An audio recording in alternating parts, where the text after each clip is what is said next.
வணக்கம் மக்களே, இன்னைக்கு நான் உங்களுக்காண்டி என்ன படம் எடுத்துட்டு வந்திருக்கேன்னா 2020 ரிலீஸ் ஆன த ஹண்ட் அப்படிங்கிற ஒரு படத்தை தான் எடுத்துட்டு வந்திருக்கேன். இந்த படம் ஸ்டார்டிங்ல இருந்து எண்டிங் வரைக்கும் பாத்தீங்கன்னா ஒரு த்ரில்லர் சீக்வன்ஸாவே எடுத்துட்டு போயிருப்பாங்க. ஏன்னா இந்த படம் சும்மா வேற மாதிரி இருக்கும். இன்னைக்கு இந்த படத்தோட ஒன்லைனரை பார்க்காம நம்ம டைரக்டா படத்துக்குள்ளேயே போயிடலாம். அப்பதான் இந்த படம் இன்னும் சூப்பரா இருக்கும். அப்படியே நம்ம சேனல்ல இருக்கிற வீடியோ பார்த்துட்டு நிறைய பேர் சப்ஸ்கிரைப் பண்ணாம மறந்துடுறீங்க. அப்படியே நம்ம வீடியோ போறதுக்கு முன்னாடி நம்ம சேனல்ல சப்ஸ்கிரைப் பண்ணிட்டு பக்கத்துல இருக்கிற பெல் ஐக்கனை கிளிக் பண்ணிக்கோங்க. வாங்க இப்ப நம்ம வீடியோக்குள்ள போலாம். இந்த படத்தோட ஸ்டார்டிங் சீன்லயே ஒரு லேடியை காட்டுறாங்க. அவளோட முகத்தை காட்டல, அவ அந்த பக்கம் திரும்பி இருக்கிறா. அப்போ அவ மொபைலுக்கு ஒரு மெசேஜ் வருது. எடுத்து பார்த்தா இந்த பணக்கார பசங்களுக்கெல்லாம் ஒரு குரூப் இருக்கும் போல. அந்த குரூப்ல இருக்கிறவங்க எல்லாருமே பாத்தீங்கன்னா ஒருத்தருக்கு ஒருத்தர் பேசிக்கிட்டு இருக்கப்போ அதுல ஒருத்தன் மட்டும் செம்மையா போர் அடிக்குது. மறுபடியும் நம்ம ஹண்டிங்கை ஸ்டார்ட் பண்ணலாமா அப்படின்னு சொல்லி கேட்கறான். அப்படியே இந்த படத்தோட டைட்டில போட்டு ஆரம்பிக்கிறாங்க. அப்படியே அந்த சீனை கட் பண்ணிட்டு இப்போ ஒரு ஃபிளைட்டை காட்டுறாங்க. அப்போ அங்க இருக்கிற ஒரு ஏர் ஹோஸ்டர்ஸ் கிட்ட ஒரு பணக்கார பையன் ஒருத்தன் பேசிக்கிட்டு இருக்கான். அந்த பையன் மட்டும் இல்ல, அந்த ஃபிளைட்ல டிராவல் பண்ற எல்லாருமே பாத்தீங்கன்னா ஒரு பணக்கார பசங்க தான். இப்படியே அந்த ஃபிளைட் ஸ்மூத்தா போய்கிட்டு இருக்கப்போ திடீர்னு பார்த்தா ஒருத்தன் டோரை ஓபன் பண்ணிட்டு அப்படியே உள்ள வரான். அவனுக்கு அங்க நிக்க கூட இல்ல, அப்படியே தள்ளாடுறான். மயக்கத்துல இருந்து கண்ணை முழிச்சானா தெரியல. இவனை பார்த்துட்டு அங்க உட்கார்ந்து இருக்கிற பணக்கார பையெல்லாம் பாத்தீங்கன்னா பதறாங்க. இவன் எப்படிரா கண்ணை முழிச்சான் அப்படின்னு. அங்க இருந்து ஒரே ஒரு வயசானவன் மட்டும் முன்னாடி வந்து உள்ள வந்தவனை பார்த்து, பயப்படாத, நான் ஒரு டாக்டர் தான், இங்க ஒரு மேட்டை விரிச்சு விடுமா அப்படின்னு சொல்லி சொல்றான். நம்மள படுக்க போட்டு ஏதாவது ஒரு ட்ரீட்மெண்ட் தான் பண்ண போறான்னு சொல்லி அவன் படுக்க, திடீர்னு அவன் கையில இருந்த ஒரு பெண்ணை எடுத்து அவன் கழுத்திலேயே சதன்னு குத்தி அவன் அப்படி சரம் மாதிரியா குத்துனதுல ரத்தம்லாம் தெரிக்குது. அவன் அந்த குத்துலயே அவன் சாகலங்க. மறுபடியும் அவன் எந்திரிச்சு அங்க ஒரு சலம்பல போடுறான். அப்போ அங்க தூங்கிக்கிட்டு இருக்க இன்னொரு பணக்காரி எந்திரிச்சு வரா. அவ செருப்பை கழட்டி அதுல ஒரு பெரிய ஹீல்ஸ் இருக்கும் இல்லையா, அந்த ஹீல்ஸை எடுத்து அப்படியே இவன் கண்ணுல குத்தி அவனோட கண்ணை நோண்டி எடுத்துடுறா. கொடூரமா அந்த பையலையும் இப்ப கொன்னுடுறா. அந்த சீனை அப்படியே கட் பண்ணா ஒரு பொண்ணு வெட்ட வெளியில அப்படியே கண்ணை முழிக்கிறா. அப்படி கண்ணை முழிச்சு பார்த்தா அவ வாயில ஒரு பெல்ட் ஒண்ணு போட்டிருக்காங்க. அவளால கொஞ்சம் கூட கத்த முடியல. நம்ம எப்படா இங்க வந்தோங்கிற விஷயம் அவளுக்கு சுத்தமா புரியல. அப்படி சுத்தியும் முத்தியும் பார்த்தா ஆப்போசிட்ல பாத்தீங்கன்னா ஒரு பொண்ணு உட்காந்துருப்பா. அவ தாங்க நம்ம படத்தோட ஹீரோயின். அவ என்ன பண்றான்னு பாருங்களேன். இவ ஷர்ட்ல ஒரு பேட்ச் ஒன்று இருக்கும். அதுல இருந்து ஒரு ஊசியை வெளியே எடுத்து அதை அப்படியே அவ தலையில நல்லா தேய்க்கிறா. அப்படி தேய்ச்சதுக்கு அப்புறமா தண்ணியில ஒரு இலைய வச்சு அந்த இலைக்கு மேல இந்த ஊசியை வைக்கிறா. அப்ப அந்த ஊசி என்ன பண்ணுதுன்னு பாத்தீங்கன்னா நார்த் சைடு எந்த பக்கமோ அந்த சைடு அது திரும்பி நிக்குது. நல்லா பாருங்க, ஒரு சின்ன இலை ஊசியை வச்சு ஒரு கேம்பஸ் உருவாக்கி இருக்கா. ஃபர்ஸ்ட் ஒரு பொண்ணு கண்ணை முழிச்சா இல்லையா, அந்த பொண்ணு பாத்தீங்கன்னா ஹீரோயினை பார்த்து எவ்வளவோ கத்துறா. ஹீரோயின் பாத்தீங்கன்னா சுத்தமா கண்டுக்கிடவே இல்ல. சரி, நம்ம ஹீரோயினும் அந்த பொண்ணும் தான் இந்த இடத்துல மாட்டிருக்காங்கன்னு சொல்லி பார்த்தோம்னா இல்ல, அங்க எக்கச்சக்க பேர் பாத்தீங்கன்னா இவங்கள மாதிரி தான் அங்க சுத்திக்கிட்டு இருக்கானுங்க. அவங்களோட வாயிலையும் பாத்தீங்கன்னா பெல்ட் இருக்கு, அவங்களாலையும் பேச முடியாது. இப்போ இவ்வளவு பெரிய இடத்துல இருந்து எப்படா தப்பிக்கிறதுன்னு சொல்லி ஆளுக்கு ஒரு பக்கம் சுத்திக்கிட்டு இருக்கப்போ அங்க இருக்கிற ஓப்பன் பிளேஸ்ல பாத்தீங்கன்னா தூரத்துல ஒரு பெட்டி ஒண்ணு இருக்கு. அந்த பெட்டியை தொப்பி போட்ட ஒரு ஆள் ஓபன் பண்ண போறப்போ அவன் பக்கத்துல இருந்த வயசான ஒருத்தர், டேய் உள்ள எதுவும் பாம்பும் வச்சிருக்க போறாங்கன்னு சொல்லி இவர் வான் பண்ண, அவன் அதை கேட்காம அடம் பிடிச்சு அந்த பாக்ஸ் இப்ப ஓபன் பண்றான். ஓபன் பண்ணி பார்த்தா உள்ள இருந்து ஒரு பன்னி குட்டி தெரிச்சு வெளியே ஓடுதுங்க. அது மட்டும் இல்லங்க, அந்த பாக்ஸுக்குள்ள பாத்தீங்கன்னா எக்கச்சக்க வெப்பன்ஸ் எல்லாம் உள்ள இருக்குது. சோ அந்த இடத்த விட்டு எல்லாருமே தப்பிச்சு வெளியே போகணும் அப்படின்னா எல்லாருக்கும் பாத்தீங்கன்னா இந்த வெப்பன் தேவை. அதனால இவங்க எல்லாருமே பாத்தீங்கன்னா ஆளுக்கு ஒரு வெப்பனை கையில எடுத்துக்கிறாங்க. அது மட்டும் இல்லாம அங்க இருக்கிற ஒரு சின்ன பலகையில பாத்தீங்கன்னா ஒரு கவர் ஒன்று ஒட்டி இருக்கும். அந்த கவரை பிரிச்சு பார்த்தா இவங்க வாயில இருக்கிற லாக்கை ரிலீஸ் பண்றதுக்குள்ள சாவி அங்க இருக்கும். அந்த சாவியை வச்சு அந்த லாக் எல்லாத்தையுமே பாத்தீங்கன்னா இப்ப ரிலீஸ் பண்ணிக்கிறாங்க. அப்போ சடனா எங்க இருந்தோ பாத்தீங்கன்னா ஒரு புல்லட் ஒன்று பாஞ்சு வருது. அப்படி பாஞ்சு வந்த புல்லட் ஃபர்ஸ்ட் ஒரு பொண்ணு கண்ணை முழிச்சா பாத்தீங்களா, அந்த பொண்ணோட தலையை தொலைக்குது. இப்போ அந்த இடத்துல அவ காலி ஆயிடுறா. அப்புறம் சர மாதிரி அங்க இருக்கிறவங்க எல்லாத்தையுமே சுடுறாங்க. ஆனா அவங்க எங்க இருந்து சுடுறாங்கன்னு சொல்லி யாருக்குமே தெரியல. அந்த பயத்துல எல்லாருமே ஆளுக்கு ஒரு பக்கம் தெரிச்சு ஓடவும் சுடுறவங்களுக்கு இது ரொம்ப தோதுவா போய் அதுல பாதி பேரை டப்புன்னு சுட்டு தள்ளிடுறாங்க. அதுலயும் ஒரு பொண்ணு ஓடுறேன்னு சொல்லி அங்க இருக்கிற ஒரு குழிக்குள்ள போய் விழுந்துருவா. என்னடான்னு போய் எட்டி பார்த்தா அந்த குழிக்குள்ள பாத்தீங்கன்னா ஷார்ப்பா நிறைய கம்பிய குத்தி வச்சிருப்பாங்க. அந்த டிராப்ல விழுந்து அந்த பொண்ணு துடிக்கிறா. இப்ப கூட இருந்த பையன் அந்த பொண்ணை காப்பாத்தி அங்க இருந்து கூட்டு போறான். அப்படி காப்பாத்தி போகும்போது அங்க இருந்த ஒரு கண்ணி வெடியில இவங்க ரெண்டு பேரும் காலை வச்சு வெடிச்சு செதறிடுறாங்க. ஒரே செகண்ட்ல இவங்க ரெண்டு பேரோட சோழியும் முடிஞ்சிருது. இங்க நடந்த கலவரத்துல பாத்தீங்கன்னா கடைசியா ஒரு 4 பேர் மட்டும் தான் தப்பிச்சிருப்பாங்க. அவங்களாம் இப்ப இந்த காட்டோட எண்டுல வந்து பார்த்தா ஒரு முள் வேலி ஒண்ணு இருக்கும். அந்த வேலியை தாண்டா மட்டும்தான் நம்ம ரோட்டுக்கு போக முடியும்னு சொல்லி தெரிஞ்சுக்கிட்டு இவங்க போட்டு இருக்கிற சட்டை எல்லாத்தையுமே கழட்டி அந்த வேலி மேல போட்டு அப்ப ஒவ்வொருத்தரா தப்பிச்சு வெளியே போய்கிட்டு இருப்பாங்க. அப்போ கடைசியா ஒரே ஒரு தாத்தா மட்டும்தான் ஏற வேண்டியதா இருக்கும். அப்படி அவர் ஏறலான்னு சொல்லி பார்த்தா அப்ப எங்க இருந்தோ திடீர்னு ஒரு அம்பு பாஞ்சு வந்து இவர் நெஞ்சில குத்துது. இவரும் பாத்தீங்கன்னா செம்ம காண்டாயிடுறாரு. இதனால மத்த எல்லாத்தையும் அவர் போக சொல்லிட்டு, ஏன்டா சின்ன புள்ள மாதிரி மறைஞ்சிருந்து பண்றீங்க, தைரியம் இருந்தா முன்னாடி வந்து செய்யுங்கடான்னு சொல்லி இவர் துப்பாக்கியை வச்சு கண்ணா பின்னா சுட்டா அவங்க தான் எங்க இருந்து அம்பு விடுறாங்கன்னே தெரியலையே. அதனால பாத்தீங்கன்னா இந்த அம்புல குத்துப்பட்டு இவர் அந்த இடத்துலயே செத்து போயிடுறாரு. அப்புறம் இந்த கேம்ல தப்பிச்சது 3 பேர் தாங்க. அப்படியே இவங்க ஒரு ரோடு வெளியே ஓடி போனா அங்க ஒரு சூப்பர் மார்க்கெட் ஒன்று இருக்கு. அப்புறம் அதுக்குள்ள அவங்க போய் பார்த்தா பார்த்தா அங்க ஒரு வயசான ஒரு ஹஸ்பண்ட் அண்ட் ஒய்ஃப் ஒருத்தங்க இருப்பாங்க. அவங்கள இவங்க கண்ணை காட்டி மிரச்சி அவங்க கையில வச்சிருந்த போனை வாங்கி போலீஸுக்கு கால் பண்றாங்க. அங்க நடந்த எல்லா விஷயத்தையும் சொல்றாங்க. அவங்களும் இவங்க சொல்றது எல்லாத்தையும் கேட்டுட்டு, நீங்க சொல்றதெல்லாம் ஓகே சார், நீங்க இருக்கிற லொகேஷனை மட்டும் சொல்லுங்க, உடனடியா எங்களோட டீமை கூட்டிட்டு வந்து உங்களை காப்பாத்துறோம்னு சொல்லி சொல்றாங்க. பிரச்சனையே அதுதான். இவங்க எங்க இருக்கிறாங்கிற ஒரு விஷயம் பாத்தீங்கன்னா இவங்களுக்கே தெரியாது. பட் எதிரில் இருக்கிற அந்த ஹஸ்பண்ட் அண்ட் ஒய்ஃப் அவங்களுக்கு தெரிஞ்சிருக்கும் இல்லையா? சோ அவங்கள மிரட்டி இப்ப இந்த இடம் எங்க இருக்குன்னு சொல்லி அவங்க கிட்ட கேக்குறாங்க. அப்படி இவன் கேட்டுக்கிட்டு இருக்கிறப்போ உள்ள வந்த 3 பேர்ல அங்க இருக்கிற ஒருத்தி என்ன பண்றானா, இங்க இருக்கிற ஏதோ ஒரு சாப்பாடை எடுத்து அவ சாப்பிட்டுட்டா. அப்படி சாப்பிட்டு முடிச்சவ தொண்டையை பிடிச்சிட்டு அப்படியே அவ கீழே விழுகிறா. அப்படி திடீர்னு அந்த இடத்த சுத்தி நிறைய விஷவாயு எல்லாம் பரவுது. அப்ப அங்க இருந்த ஹஸ்பண்ட் அண்ட் ஒய்ஃப் பாத்தீங்கன்னா சேஃபுக்கு ஒரு மாஸ்க போட்டுக்கிட்டு கையில ஒரு கண்ணை எடுத்துக்கிட்டு அங்க இருந்தவங்க எல்லாத்தையும் பாத்தீங்கன்னா சரம் மாதிரியா சுட்டு தள்ளுறாங்க. ஏன்னா இவங்க 2 பேருமே பாத்தீங்கன்னா அந்த ஹண்ட் கேமை சேர்ந்தவங்க தான். அப்புறம் எல்லாத்தையுமே கொன்னுட்டு அங்க இருக்கிற தடயங்கள் எல்லாத்தையும் மறைச்சிக்கிட்டு அப்படி இவங்க 2 பேரும் ஒண்ணுமே தெரியாத மாதிரி போய் அந்த கவுண்டர்ல போய் நிக்கிறாங்க. அப்புறம் கொஞ்ச நேரம் கழிச்சு பாத்தீங்கன்னா அந்த இடத்துக்கு நம்ம ஹீரோயின் வரா. அங்க வந்தவ பாத்தீங்கன்னா ரொம்ப நிதானமா இருக்கிறா. ஃபர்ஸ்ட் இவங்க 2 பேர்கிட்டயும் எனக்கு கொஞ்சம் சிகரெட் வேணும்னு சொல்லி கேக்குறா. அவங்களும் எடுத்து கொடுக்குறாங்க. அப்போ ஹீரோயின் காசு எடுக்கிறதுக்காண்டி கீழே குனிவா பாருங்க. ஒரு நிமிஷம் இவங்க 2 பேத்துக்கும் அள்ளு விட்டுரும். ஏன்னா இவங்க டேபிளுக்கு அடியில ஒரு கண்ணு வச்சிருக்காங்க இல்லையா, அதை இவ கண்டுபிடிச்சிட்டானா அதுக்கு தான். ஆனா அதை அவ பார்த்த மாதிரி தெரியல. அதுக்கப்புறம் இவங்க வயசானவங்க 2 பேருக்கிட்டையும் இது என்ன ஸ்டேட்னு சொல்லி கேட்பா. அப்போ கரெக்டா அவங்களும் கண்ணு மேல கை வைக்க, அப்ப ஹீரோயின் கொடுத்த காசுக்கு அந்த வயசான லேடி மீதி காசை கொடுப்பா. அதை பார்த்த உடனே நம்ம ஹீரோயினுக்கு ஒரு விஷயம் கன்ஃபார்ம் ஆயிருது. அப்ப பக்கத்துல இருந்த அந்த வயசான கிழவிக்கு ஒரு அடியை போட்டு டேபிளுக்கு அடியில இருந்த கண்ணை எடுத்து அந்த வயசான கிழட்டையும் பாத்தீங்கன்னா ஒரு போடு போடுறா. அப்ப பாரபட்சமே பார்க்காம அந்த கிழவியோட தலையில கண்ணை வச்சு அந்த கிழவியும் போட்டு தள்ளிடுறா. எப்படி நம்ம ஹீரோயினுக்கு இவங்க மேல சந்தேகம் வந்துச்சு அப்படின்னா, 6 ரூபாய்க்கு இருக்கிற சிகரெட்டை இவங்க 60 ரூபாய்க்கு வச்சு விற்பாங்க. அதனாலதான் இவ ஈஸியா கண்டுபிடிச்சிருவா. அப்புறம் இவ சட்டை முழுக்க பாத்தீங்கன்னா ஃபுல்லா ரத்தக்கரையா இருக்கும். சட்டையை அங்கேயே கலட்டி போட்டுட்டு இப்போ அந்த கடையை விட்டு இவ மெதுவா வெளியே வந்து பார்த்தா அங்க ஒரு கார் நிக்கும். அந்த காரை ஃபுல்லா சுத்தி முத்தியும் பார்த்துட்டு காரோட நம்பர் பிளேட்டை இப்ப செக் பண்ணி பார்த்தா அது ஃபேக்கான நம்பர் பிளேட்டு. அப்புறம் அந்த காரை எடுக்கலான்னு சொல்லி அந்த ஹேண்டில்ல கைய வைக்கிறப்போ இப்போ அந்த கார்லயே ஒரு ட்ராப் ஒன்னு செட் பண்ணி வச்சிருக்காங்க. ஓபன் பண்ணியிருந்தா இப்ப பாம்பு அடிச்சு அதே இடத்துல பீஸா செத்துருப்பா. அப்போ சடனா அவளோட காதுக்கு பாத்தீங்கன்னா யாரோ வாக்கி டக்கில பேசிக்கிட்டு இருக்கிற மாதிரி சத்தம் கேக்குது. அது இந்த ஹண்ட் கேம் நடத்துறவங்க தான். அவங்க இப்ப சூப்பர் மார்க்கெட்ல ஒரு 2 பேர் இருந்தாங்க இல்லையா, அவங்க கிட்ட இருந்து இப்ப எந்த ரெஸ்பான்ஸும் இல்ல.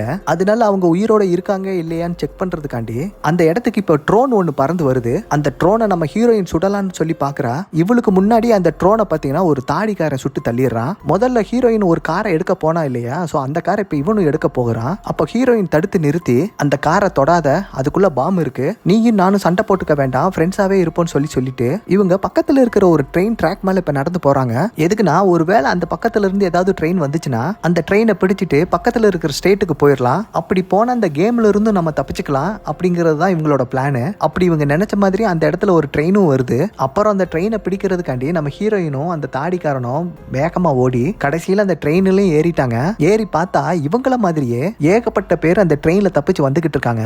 அவங்கள பார்த்து நம்ம ஹீரோயினும் அந்த தாடிக்காரனும் கண்ணை காமிச்சா இவங்களுக்கு அவங்க பேசுற மொழியே புரியல. ப்ளீஸ் எங்களை தயவு செஞ்சு கொன்றாதீங்க, நாங்க தெரியாதனமா அந்த கேம்ல வந்து மாட்டிக்கிட்டோம் அப்படின்னு சொல்லி அவங்க கெஞ்சுறாங்க. அதனால இவங்களும் எதுவுமே பண்ணல, அந்த கண்ணை அப்படியே கீழே இறக்கிடுறாங்க. அப்படியே போய்கிட்டு இருந்த ட்ரெயின் பாத்தீங்கன்னா ஒரு இடத்துல போய் நிக்குது. கதவை ஓபன் பண்ணி பார்த்தா அப்புறம் ஆப்போசிட்ல ஒரு மிலிட்டரி கேம்ப் மாதிரி ஒன்னு இருக்குது. அங்க இருக்கிற நிறைய சோல்ஜர்ஸ் பாத்தீங்கன்னா இங்க இருக்கிறவங்க எல்லாத்தையுமே காப்பாத்துறாங்க.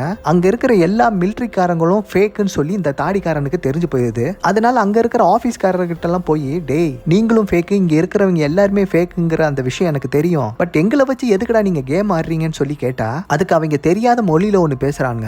அப்போ ட்ரெயின்ல ஹீரோயினும் அந்த தாடிக்காரனும் கண்ணை காட்டினப்போ ஒரு தெரியாத மொழியில ஒருத்தன் பேசியிருப்பான் இல்லையா, அந்த பையன் இப்ப தெளிவா இங்கிலீஷ்ல பேசுறான். அதை பார்த்தோன்னே இந்த தாடிக்காரர் செம்ம காண்டாயிட்டு, ஏண்டா நீயும் ஃபேக்காடா அப்படின்னு சொல்லிட்டு அங்க இருந்து ஒரு கிரெனேட் ஒன்னு இருக்கும் இல்லையா, அதை எடுத்து அந்த பயலோட பேண்ட்டுக்குள்ள சொருகி விட்டுறான். அந்த பயபுலையும் அரண்டு போய் பேண்ட்டுக்குள்ள கையை விட்டு எப்படினாலும் அந்த கிரெனேட்டை எடுத்தலாம்னு சொல்லி பாக்குறான். பட் ஆனா அது முடியல. கடைசி அந்த கிரெனேட்டும் வெடிச்சிருது. அப்புறம் அந்த தாடிக்காரனும் அங்க இருந்து எஸ்கேப் ஆகி ஓடி போயிடுறான். அப்படியே அந்த சீனை கட் பண்ணா அடுத்த சீன்ல நம்ம ஹீரோயினும் அங்க இருந்து இன்னும் சில பேரையும் மிலிட்டரி ஆபீசர் எல்லாம் பாத்தீங்கன்னா இன்னொரு கேம்புக்கு கூட்டிட்டு போறாங்க. போயிட்டு பார்த்தா அந்த இடத்துல பாத்தீங்கன்னா ஒரு 500-1000 பேர் இருக்கானுங்க. அத்தனை பேர் அகதிகளா அந்த கேம்ப்ல தங்கி இருக்கானுங்க. பட் இதுவும் உண்மையா ஃபேக்காங்கிற விஷயம் நமக்கு எதுவுமே தெரியல. அப்புறம் நம்ம ஹீரோயினை அந்த கேம்ப்லயே ஒரு சீஃப் ஆபீசர் ஒருத்தர் இருப்பார் இல்லையா, சோ அவர்கிட்ட இவளை கூட்டு போறாங்க. அவன் ஹீரோயின் கிட்ட உனக்கு என்னமா பிரச்சனைன்னு சொல்லி கேட்டா ஹீரோயின் இப்ப இந்த மாதிரி நான் அமெரிக்கா நாட்டை சேர்ந்தவ, நான் என்னோட எம்பசி கிட்ட பேசணும், அதனால என்ன கூட்டிட்டு போங்கன்னு சொல்லி சொல்றா. ஆனா இந்த பையன் பாத்தீங்கன்னா உன்கிட்ட ஏதாவது பேப்பர்ஸ் இருக்காமா, அந்த பேப்பர்ஸ் இருந்தாதான் உன்னை கூட்டிட்டு போக முடியும்னு சொல்லி சொல்றான். யோ நான் கண்ணை முழிச்சதே எங்கன்னு சொல்லி எனக்கு தெரியலையா, என்கிட்ட பேப்பர்ஸ் எப்படி இருக்குன்னு சொல்லி இப்ப அவனை திட்டுறா. அப்போ ஸ்டார்டிங் சீன்ல வெட்ட வெளியில ஒரு பெட்டி இருந்திருக்கும். அந்த பெட்டியை ஓபன் பண்ண வேண்டாம்னு சொல்லி ஒரு வயசானவர் ஒருத்தர் சொல்லியிருப்பாரு இல்லையா, தொப்பி போட்ட வயசானவர். அவரும் பாத்தீங்கன்னா இதே கேம்ப்ல தான் மாட்டிருப்பாரு போல. அப்போ நம்ம ஹீரோயின் கிட்ட பாத்தீங்கன்னா ஒரு நல்ல விதமா பேசிக்கிட்டு இருக்காரு. இந்த மாதிரி இங்க இருக்கிற ஒரு ஆபீசர் கிட்ட நான் பேசிட்டேன், சீக்கிரமே நம்மளை கூட்டிட்டு போகிறதுக்கு ஒரு வண்டி வரும்னு சொல்லி பேசிக்கிட்டு இருக்கப்போ பார்த்தா அந்த வண்டி அங்க வந்துருச்சு. அப்ப நம்ம ஹீரோயினும் அந்த தாத்தாவும் அந்த ஆபீசரோட வண்டியில போய்கிட்டு இருப்பாங்க. அப்போ அந்த ஆபீசர் வாயை வச்சுட்டு சும்மா இருக்காம வளவளன்னு பேசிக்கிட்டே வந்துகிட்டு இருப்பான். அப்போ என்னமோ தெரியலங்க, இந்த பையன் மேல நம்ம ஹீரோயினுக்கு ஏதோ ஒரு டவுட் வந்துருதுங்க. அப்போ விக்ரம் படத்துல ஃபகத் பாசில் ஒரு டிரைவரை ஓங்கி மிதி மிதிப்பான் இல்லையா, அதே மாதிரி நம்ம ஹீரோயினும் அந்த பயபுலையை மிதிச்சு கீழே தள்ளி விட்டு வண்டியை திருப்பி அவனோட கழுத்தா மாட்டி அப்படியே ஏத்துறா. இப்போ இவனோட சோழி இங்கேயே முடிஞ்சிருது. இதையெல்லாம் பார்த்த அந்த தாத்தா, நீ பைத்தியமாடி, எதுக்குடி இவனை கொன்னன்னு சொல்லி கேட்டா. அப்போ டிக்கியை ஓபன் பண்ணி காட்டுறா. அப்போ ஹீரோயின் கூடயே ஒரு தாடிக்கார சுத்தி இருப்பான் இல்லையா, அவனை கொண்டு இந்த டிக்கிக்குள்ள போட்டு இப்ப எடுத்துட்டு வந்திருக்கான். இவனும் அந்த கேமுக்கு சேர்ந்தவன் தாங்கிற ஒரு கன்ஃபார்ம் ஆனதுக்கு அப்புறம் தான் இவனையும் இவ கொண்டிருக்கா. அது மட்டும் இல்ல, இந்த கார்லயே ஒரு மேப் ஒன்று இருக்கும். அந்த மேப்பை எடுத்து பார்த்தா இந்த ஸ்டார்டிங் சீன்ல ஒரு 11 பேர் இந்த இடத்துக்கு வந்திருப்பாங்க. அந்த 11 பேர் எங்கெங்கெல்லாம் கொல்லப்பட்டாங்க அப்படிங்கிற ஒரு லிஸ்ட் இதுல இருக்கும். அதுல மிச்சமா இருக்கிறது பாத்தீங்கன்னா இந்த ஹீரோயினும் இந்த தாத்தா மட்டும்தான், மத்த எல்லாருமே செத்துட்டாங்க. அப்ப ஹீரோயின் பாத்தீங்கன்னா ஒரு கதை ஒண்ணு சொல்றா, ஒரு முயல் ஆமை கதை. அதுல ஒரு முயலுக்கும் ஆமைக்கும் ஒரு ரேஸ் நடக்கும். அதுல தான் ஜெயிக்க போற ஒரு மன்மதையில முயல் படுத்து தூங்கிருக்கும். அந்த ரேஸ்ல ஆமை ஜெயிச்சிருக்கும். ஆனா அதுக்கப்புறம் ஜெயிச்ச ஆமை வீட்டுக்கு போய் ஃபேமிலி கூட ஒன்னா உட்காந்து சாப்பிட்டுக்கிட்டு இருந்துச்சான். அப்போ அந்த இடத்துக்கு வந்த முயல் அந்த ஆமையோட அப்பா அம்மா புள்ள அப்படின்னு சொல்லி எல்லாத்தையும் கொன்னுச்சான். ஏன் தெரியுமா, எப்பயுமே முயல் தான் ஜெயிக்கும்னு சொல்லி சொல்றா. இவ ஏன் அப்படி சொல்றாங்கிறத நான் கடைசியில சொல்றேன். இப்ப தாத்தாவும் நம்ம ஹீரோயின் கிட்ட, இந்த பாரு நமக்கு இப்ப கார் கிடைச்சிருக்கு, நம்ம இந்த காரை வச்சு ஈஸியா எஸ்கேப் ஆகி ஓடி போயிடலாம்னு சொல்லி சொன்னா. அப்போ அந்த ஹீரோயின் வரமாட்டிக்கிறா. ஏன்னா நம்ம இந்த கார்ல போனா கூட நமக்கு ஒரு ட்ராப் காத்துக்கிட்டு இருக்கோம். அதனால இந்த கேமுக்காக வேலை பார்க்குற எல்லாத்தையுமே நம்ம கொல்லணும். அப்படி கொன்னா தான் நம்ம இந்த இடத்த விட்டு தப்பிச்சு வெளியே போக முடியும்னு சொல்லிட்டு ஸ்டார்டிங் சீன்லேயே வெட்ட வெளியில ஒரு பாக்ஸ் ஒன்று நம்ம பார்த்தோம் இல்லையா, அந்த பாக்ஸ் இருக்கிற இடத்துக்கு இப்போ போறானுங்க. ஏன்னா அந்த பாக்ஸ் இருக்கிற இடத்துக்கு பக்கத்துல தான் இவங்க எல்லாத்தையுமே கொலை பண்ண பார்த்த பயல்க அங்க பதுங்கி இருப்பாங்க. அதனால டைரக்டா இப்ப அவங்களோட இடத்துக்கே இப்ப போறா. அவங்களை இவ எப்படி வேட்டையாடுறங்கிற சீனை நீங்களே பாருங்க. அதுலயும் ஒரு சீன்ல துப்பாக்கிய பாப்பா, அது பக்கத்துலயே இன்னொரு பையன் உட்காந்துருப்பான். அப்ப அவனுக்கு முன்னாடி ஹீரோயின் கையில கன் எடுத்து அந்த பையில சுடலாமேன்னு பார்த்தா, அப்ப அந்த கன்ல இருக்கிற புல்லட் எல்லாத்தையும் வெளியே எடுக்கவும் அப்ப அந்த பயபுள்ள ஹீரோயினை பார்த்து சிரிப்பான். அப்ப ஹீரோயின் கன்னை செக் பண்ணி பார்த்தா அதுல ஒரே ஒரு புல்லட் இருக்கும். அந்த ஒரே ஒரு புல்லட்டை வச்சு இவனை பட்டாரன்னு போட்டு தள்ளிடுறா. யாருங்க அவ, சும்மா சர மாதிரியா சுட்டு தள்ளுறா. அதுக்கப்புறம் இவகிட்ட தப்பிச்சு வெட்ட வெளியில ஒருத்தன் நொண்டி ஓடிக்கிட்டு இருப்பான். அவனையும் விடாம எங்களை எப்படி தாண்டா சுட்டு தள்ளினீங்கன்னு சொல்லி அவனையும் இப்ப டப்புன்னு போட்டு தள்ளிடுறா. அப்புறம் அந்த கேங்லயே பாத்தீங்கன்னா தடியா ஒரு பையன் ஒருத்தன் இருப்பான். அவன் இப்ப நம்ம ஹீரோயின் கூட ஃபைட் பண்றப்போ அப்ப இவ இரும்பு ராடை எடுத்து இவன் வாயிலே ஒரு அடி, இவனையும் அந்த இடத்துல போட்டு தள்ளிடுறா. இதெல்லாம் முடிஞ்சதுக்கு அப்புறம் தாங்க அந்த தாத்தாவே இப்ப அங்க வராரு. என்னம்மா அதுக்குள்ள எல்லாத்தையும் போட்டு தள்ளிட்டேன், சரி என்னதான் இருந்தாலும் இது ஒரு பொண்ணு, இந்த பொண்ணை மட்டும் உசுரோட விட்டுறலான்னு சொல்லி சொன்னப்போ ஹீரோயினோட கெத்த பாருங்களேன். அவகிட்டே கேக்குறா, நீ ஒரு பொண்ணுங்கிறனால உன்னை மன்னிச்சு விடணுமான்னு சொல்லி அவகிட்டே கேட்கப்போ அவ நோங்குறா. உடனே நெத்தியிலேயே குறி வச்சு அவளையும் இப்ப போட்டு தள்ளிடுறா. அப்போ சடனா அங்க இருக்கிற வாக்கி டாக்கி பாத்தீங்கன்னா தானாவே அது ஆன் ஆகுது. பார்த்தா இப்பதான் ஒரு ட்விஸ்ட், இந்த தாத்தாவும் பாத்தீங்கன்னா இந்த ஹண்ட் கேமுக்காண்டி தான் வேலை செய்வார் போல. அவர்கிட்ட இந்த மேல இடத்துல இருந்து என்னையா அந்த ஹீரோயினை கொன்னுட்டியா இல்லையான்னு சொல்லி கேட்பாங்க. இப்ப இந்த ஹீரோயினும் தாத்தாவும் நேருக்கு நேரா கண்ணை நீட்டி நிக்க, அப்ப ஹீரோயின் தாத்தா கிட்ட கண்ணை கீழே இறக்குன்னு சொல்லிக்கிட்டே இருப்பா. தாத்தா கேட்க மாட்டாரு. இப்ப பட்டுன்னு அவரையும் ஒரு போடு, தாத்தாவோட சோழி இப்ப முடிஞ்சது. அதுக்கப்புறம் அந்த வாக்கி டக்கில ஹீரோயினே பேசுறா, இந்த மாதிரி நீங்க அனுப்புன அந்த தாத்தாவை கொன்னுட்டேன், அடுத்து உங்களையும் கொல்ல வருவேன்னு சொல்லிட்டு அங்க அப்ப கம்பியில அடி வாங்கினால ஒரு பைய, அந்த பையகிட்ட இப்ப இங்க என்னதான் நடக்குது, எதனால எங்களெல்லாம் இப்படி பிடிச்சு வச்சுட்டு பண்றாங்கன்னு சொல்லி கேக்குறா. அப்புறம் அந்த சீன் அப்படியே அங்க கட் ஆகுது. ஒரு வருஷத்துக்கு முன்னாடி அத்தினாங்கிற ஒரு லேடி ஒருத்திய காட்டுறாங்க. இவா தான் இந்த ஹண்ட்ங்கிற ஒரு கேமை நடத்துறவ. அவளை பாக்குறதுக்காண்டி 2 பிரஸ் ரிப்போர்ட்டர்ஸ் இப்ப வந்திருக்காங்க. அவகிட்ட இவங்க 2 பேரும் என்ன கேக்குறாங்கன்னா, நீங்க இந்த மாதிரி இந்த ஹண்ட்ங்கிற ஒரு கேமை நடத்துறதாகவும் அதுல ஒண்ணுமே தெரியாத அந்த அப்பாவி மக்களை கலந்துக்க வச்சு அவங்க சாகுறத சந்தோஷமா பார்த்து ரசிக்கிறதுக்காண்டி ஒரு பணக்கார கூட்டம் இருக்கிறதாவும் எங்களுக்கு தகவல் கிடைச்சது, இது உண்மையான்னு கேட்கறதுக்காண்டி வந்திருக்காங்க. பட் இந்த வில்லி பாத்தீங்கன்னா உத்தமி மாதிரியே பேசுறா, எனக்கு இதை பத்தி ஒண்ணுமே தெரியாது, நீங்க சொல்ற இந்த ஹண்ட் கேமை பத்தி நான் இப்பதான் கேட்கிறேன், முதல்ல நீங்க இந்த இடத்த விட்டு வெளியே போங்கன்னு சொல்லி திட்டி அனுப்பிச்சு விட்டுறா. அப்புறம் முன்னாடி ஒரு சீன்ல ஒரு தாடிக்காரனை பார்த்தோம் இல்லையா, இவன் இந்த மாதிரி ரேடியோல வேலை பார்த்துக்கிட்டு இருக்கான். ஸோ இவனையும் இந்த ஹண்ட் கேம்ல விளையாடணும்னு சொல்லி டிஸ்கஸ் பண்ணிக்கிட்டு இருக்காங்க. இப்போ இந்த இடத்துல யாரெல்லாம் இருக்கிறாங்கன்னு நீங்க பாருங்க. ஸ்டார்டிங்ல அந்த சூப்பர் மார்க்கெட்ல பார்த்த அந்த ஹஸ்பண்ட் அண்ட் ஒய்ஃப், கடைசியில இந்த பதுங்கி இருந்த எல்லா பயலையும் கொன்னால நம்ம ஹீரோயின், அந்த பயலுக, அப்புறம் நம்ம தாடிக்காரன் ஒருத்தன் பேண்ட்டுக்குள்ள ஒரு வெடியை வச்சு விட்டால அந்த பைய, இவங்க எல்லாரையும் சேர்த்து இந்த வில்லி, இவங்க எல்லாருமே உட்காந்து இப்ப டிஸ்கஸ் பண்ணிக்கிட்டு இருக்காங்க. அதாவது என்னன்னா, யார் யார் எந்த மாதிரி வேஷம் போடணும், இவங்க எல்லாம் எப்படி ஏமாத்தி கொல்லணும், அந்த மாதிரி பிளான் போட்டு பேசிக்கிட்டு இருக்காங்க. அப்பதாங்க நம்ம வில்லி நம்ம ஹீரோயினோட போட்டோவை பார்த்துருந்துருக்கா. பார்த்ததும் இவளுக்கு செம்ம இம்ப்ரெஸ் ஆயிருது. ஏன்னா நம்ம ஹீரோயின் ஒரு சாதாரண ஆளே கிடையாது. அவ ஒரு கைதி, ஒரு 50-60 பேத்துக்கு மேல கொலை பண்ண ஒரு கொலகாரி. அந்த ரெக்கார்டை பார்த்த உடனே நம்ம வில்லிக்கு இவளை பிடிச்சு போயிருது. இவளை தூக்கி அந்த ஹண்ட் கேம்ல போடுங்கடா, ஆட்டம் சூடு பிடிக்கும், பாக்குறதுக்கு செம்மையா இருக்கும்னு சொல்லவும் அதுக்கப்புறம் தான் நம்ம ஹீரோயினை செலக்ட் பண்ணிருப்பாங்க. அதுக்கப்புறம் தான் இவ அந்த கேமுக்குள்ளேயே வந்திருப்பா. அதுல இன்னொரு விஷயம் என்னன்னா, நம்ம ஹீரோயின் ஸ்டார்டிங் சீன்ல இருந்தே ஏன் இவ்வளவு நிதானமா இருந்தா, ஒவ்வொருத்தரையும் கொலை பண்ணும்போது ஏன் அவ முகத்துல ஒரு பயம் பதட்டம் எதுவுமே இல்லாம இருந்தது, இப்போ உங்க எல்லாருக்குமே நல்லாவே புரிஞ்சிருக்கும். அப்புறம் அந்த சீனை கட் பண்ணா இப்போ பிரசன்ட்ல நம்ம ஹீரோயின் நம்ம வில்லியோட வீட்டு பக்கத்திலேயே வந்துட்டா. இப்போ அந்த வீட்டு வாசல்ல நிக்கிறப்போ அந்த வில்லி அந்த வாக்கி டாக்கில இப்ப பேசுறா, வாடி வா, உனக்காண்டி தான் நான் இவ்வளவு நேரமா காத்துக்கிட்டு இருந்தேன், அப்படி இப்படி சுத்தி கடைசி என்னோட வீட்டையே நீ கண்டுபிடிச்சிட்டேல, நீ இப்ப நிக்கிறிய அந்த இடம், அந்த இடத்துல நான் ஒரு பாம் ஒன்னு ஃபிக்ஸ் பண்ணி வச்சிருக்கேன், ஒரு இன்ச்சு நகர்ந்தனா உனக்கு சாவுதான், ஆனா கையில வச்சிருக்கிறிய ஒரு கன்னு, அதை அங்க இருக்கிற ஒரு பாக்ஸ்குள்ள போட்டுட்டு நிராயுத பாணியா இப்ப உள்ள வா அப்படின்னு சொல்லி கூப்பிடுறா. ஹீரோயினுக்கு இப்ப வேற வழியே கிடையாது. அதனால அந்த கன்னை வச்சுட்டு இப்ப கொஞ்சம் கொஞ்சமா அந்த வீட்டுக்குள்ள வந்துகிட்டு இருக்க. அங்க இருக்கிற கதவுலாம் பாத்தீங்கன்னா தானாவே திறக்குது. உள்ள வந்து பார்த்தா ஒருத்தனையும் காணோம். ஆனா இந்த கேம்ல ஒரு 11 பேர் பார்ட்டிசிபேட் பண்ணாங்க இல்லையா, அவங்களோட மொத்த போட்டோஸும் பாத்தீங்கன்னா இங்க ஒரு இடத்துல இருக்குது. அதாவது நம்ம ஹீரோயினோட போட்டோவும் சேர்த்து அப்படியே திரும்பி அந்த பக்கத்துல இருக்கிற அந்த கிச்சனுக்குள்ள போனா அங்கதான் நம்ம படத்தோட வில்லி நிப்பா. கூட யாருமே இல்ல. அவ நம்ம ஹீரோயின் கிட்ட நான் யாருன்னு தெரியுமான்னு சொல்லி அவ கேட்டா, நீ யாருங்கிற விஷயம் எனக்கு தெரியாது, ஆனா நீ 1ஆம் நம்பர் வெண்டலுங்கிற விஷயம் மட்டும் எனக்கு நல்லாவே தெரியும் சொல்லி அவகிட்ட சொல்றா. அதுக்கப்புறம் ஹீரோயின் என்ன பத்தி உனக்கு தெரியுமான்னு சொல்லி கேட்டா, ஹீரோயினை பத்தி இன்ச்சா தெரிஞ்சு வச்சிருக்காவ. அவ எங்க பிறந்தா, எங்க வளர்ந்தா, பேர் என்ன, அவ ஊர் என்ன, அவ என்னென்னலாம் படிச்சா, அவளோட அப்பா அம்மா யாரு அப்படிங்கிற எல்லா விஷயமும் தெரிஞ்சு வச்சிருக்காவ.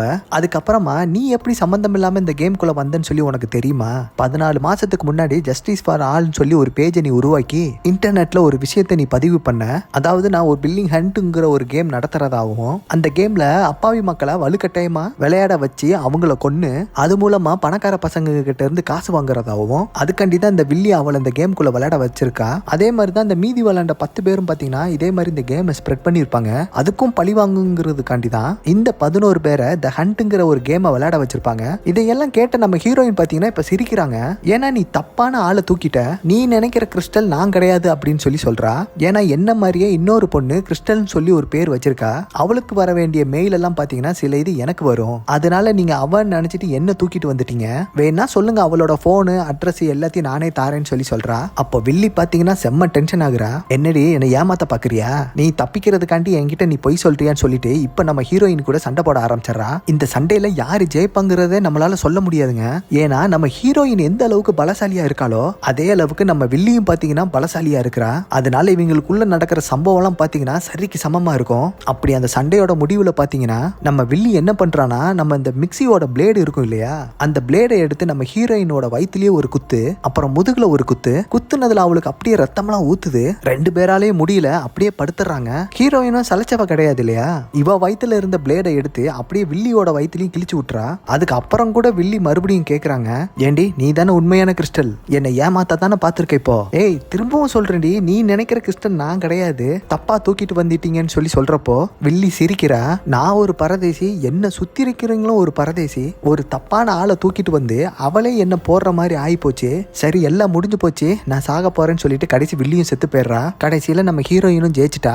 அப்போ வாசல்ல ஒரு முயல் வந்து நிக்குது. இப்ப முன்னாடி சொன்ன ஒரு கதையோட அர்த்தம் இப்ப உங்களுக்கு புரிஞ்சிருக்குமே. இப்ப முயல் நம்ம ஹீரோயின் தான், அவளை மீன் பண்ணி தான் அந்த கதையவே சொல்லியிருப்பா. அதுக்கப்புறம் அவளோட உடம்புல நிறைய காயங்கள் இருக்குது இல்லையா, அந்த காயத்துக்கு எல்லாத்துக்குமே மருந்தை போட்டுட்டு அந்த வீட்லயே நல்லா குளிச்சு ஃப்ரெஷ் ஆயிட்டு அழகா ட்ரெஸ் பண்ணிட்டு அப்படியே அந்த வீட்டை விட்டு வெளியே வரா. ஸ்டார்டிங் சீன்ல ஒரு ஃபிளைட்டை காமிச்சாங்க இல்லையா, அந்த ஃபிளைட் இப்ப அங்க நிக்கும். அந்த ஃபிளைட்டுக்குள்ள இப்ப இவ ஏறிக்கிறா.